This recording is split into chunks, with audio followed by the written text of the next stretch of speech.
Hello বন্ধুরা, তোমরা সবাই কেমন আছো? আশা করছি ভালোই আছো। এই যে এসেছিলাম আজকে হচ্ছে বাবার বাড়িতে, সেখান থেকে এই ভিডিওটা করছি। আমার নেক্সট আরেকটা ভিডিওতে তোমাদের ওয়েলকাম জানাই।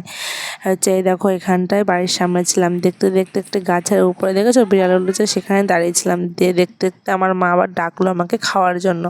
সকালবেলা খেতে দিয়েছে শুধু মাছ, একটুখানি মাছ দিয়ে, তো মার সঙ্গে একটু মুখ কালাকালি করলাম যে শুধু একটুখানি মাছ দিয়ে খেতে দিয়েছো, এতদিন পরে বাবার বাড়িতে এসেছি, তাই মুখটা কালো করেই ভাত খাচ্ছিলাম।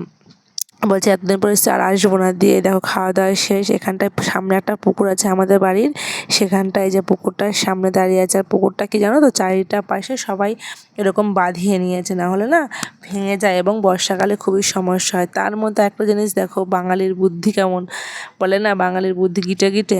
আমার মা ঘরের ভিটের মধ্যে হচ্ছে ফাঁকা জায়গা পেয়ে গাছ লাগিয়ে দিয়েছে, কুমড়ো গাছ, শশা গাছ এবং লাল ডাঁটা গাছ। এই যে আমাদের শশা গাছটা দেখো, দেখেছো কি সুন্দর ফুল এসছে। প্রত্যেকটা হচ্ছে গিয়ে পাতা পাতা দিয়ে সব ফুলের জন্য হচ্ছে গিয়ে ধরাই যাচ্ছে না যে একটা ফুল পড়ে গেলে তো একটা শশা নষ্ট হয়ে যাবে।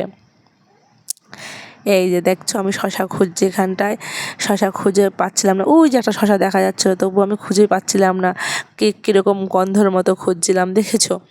দিয়ে শশা খুঁজে না পেয়ে বিরক্ত হয়ে ভাবছিলাম একবার চলেই যাব। দিয়ে এই যে দেখো চলে যাচ্ছিলাম প্রায়, তার মধ্যে দিয়ে আবার লাল ডাঁটাগুলোর দিকে চোখ গেল। বললাম চলো লাল ডাঁটাগুলো দেখি যায়। এই দেখো লাল ডাঁটা দেখতে দেখতে আমার ছেলে চলে এসেছিলো, ও আবার শশা দেখতে পেয়েছে। ওই যে নিশ্চয়ই মাচার তলায় শশা দেখেছো, বলছে মা ওখানটায় শশা আছে দেখো, ওই মাচারটার তলায় ঢুকবে বলছে। তো আমাকে শশাটা দেখাচ্ছে, ওইখানটায় আছে। এই যে দেখো শশাটা দেখতে পেয়েছো, সেই শশাটাই আমি এবার এখানে ও আমাকে দেখানোর পর দেখতে পেয়েছি। কালারটা দেখেছো কি সুন্দর এবং লম্বা হয়েছে। দুদিনের শশাটা এরকম বড়ো হয়ে গেছে। শশা না একটু যদি এদিক ওদিক হয় তাহলে আর বাড়তে চায় না, আর থাকলে হচ্ছে কি লম্বায় থাকলে নিচটা ঝুলে যায়, বড়ও হয়ে যায় তাড়াতাড়ি বেশ। দেখেছো দুদিনে লম্বা হয়েছে কেমন, কত বড় হয়ে গেছে।